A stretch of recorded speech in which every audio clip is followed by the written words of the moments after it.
All right, well, they are talking. That is the good news. The South Koreans and North Koreans in a bit of a thaw ahead of the big Olympics here, which might be the reason why they are talking. And we are pushing off joint military exercises with the South Koreans until after those Olympics. To former USS Cole Commander Kirk Lippold, what he makes of all of this. Commander, good to have you. Happy New Year. What do you make of it? Well, Happy New Year to you as well, Neil. And I think it's always good to be talking, but by the same token, they need to have defined parameters. What's going to be the goal of these talks? What are they going to achieve? And is it still working toward denuclearizing the Korean Peninsula? If it's talk for talk's sake, it's worthless. If it's talk with defined goals in mind, that's a great thing to have. You know, I wonder, though, whether the North Koreans are playing this because the South Koreans, understandably, with $1 billion-plus investment in the Winter Olympic Games in Seoul, they want them to go off without a hitch, without an incident, hopefully without a missile launch. And Kim Jong-un knows that. So he's kind of played off of us both, that is, the South Koreans and the United States, and we have to just go along and wait this out, right? Well, I think we do. I think the South Koreans are giving an opportunity. Their president was elected on the premise that he would try and de-escalate the situation on the peninsula. But by the same token, he also understands that the aggressive nature of the North Koreans, in fact, undermines his government and his credibility if they don't achieve things. So again, while talk may be good, we still want to have that ultimate goal that it works toward a denuclearization of the Korean Peninsula, and that North Korea, in fact, starts to stand down from their aggressive nature and their ballistic missile and nuclear programs. What happens if in the middle of the Olympics, Commander, the North Koreans do launch a missile?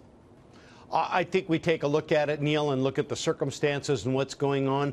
Clearly, it would be a slap in the face of the world to do something like that, and especially challenging and embarrassing for the South Koreans. So at best, we can hope that that does not happen. At worst, I think we should have everything there. You're the military expert, but as you know, I'm qualified. I read a prompter. But I think it's going to happen because that's just the kind of wacky stuff they do. And we're kind of trapped there with our athletes, all the world's athletes. That's a weird position to be in.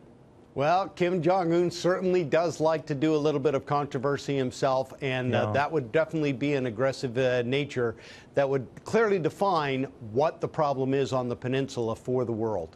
You know, I'm veering a little bit, but I've been asking all our great guests, yourself included, if you don't mind, this Michael Wolff book, which has me thinking of that. If you read all of what he's saying and what his people he's talking to, better than 200 sources were told, all of them in the West Wing concerned about the president's mental stability and all. I'm thinking to myself, well, as just patriots, forget about loyalists to the president, don't they have an obligation to come public on that or say something on that? And not a one has, which makes me suspicious about the book's premise. Neil, there is nothing worse than an armchair psychologist or psychiatrist without a degree trying to define someone else's mental issues. And when in fact what they're doing is looking in the mirror and trying to define someone else's actions through their own problems themselves. And that's clearly what this book is attempting to do. It is nothing more than cheap armchair psychology that really has no impact. But everyone felt that way, Commander. Everyone felt that way. I mean, all you guys at your core, whether you're to the right or left, especially someone like you, you're patriots first and foremost. I think on the left, whether those who work in the Obama administration or on the right, those in the Trump administration, they put country first. They take a lot of sacrifices for those jobs at a fraction of the pay many of them had before. So I think they do it for the good of the country. Politics, I'm aware of, I understand. But if you have that, if you harbor those views, every single one of you harbor those views, one or two of you isn't going to come out and state it? You know, Neil, I think that if the people in the West Wing were truly concerned about the mental stability of the president, they would, in fact, talk amongst themselves and formulate a plan and begin to approach and do that. We aren't seeing that. So I actually think that the book is nothing more than a cheap tabloid shot. It's trying to get up the president's ire and, in fact, delves into areas where this guy has no expertise whatsoever. It clearly shows. We shall see. All right, Commander, very good seeing you again. Thank you. Thank you, Neil.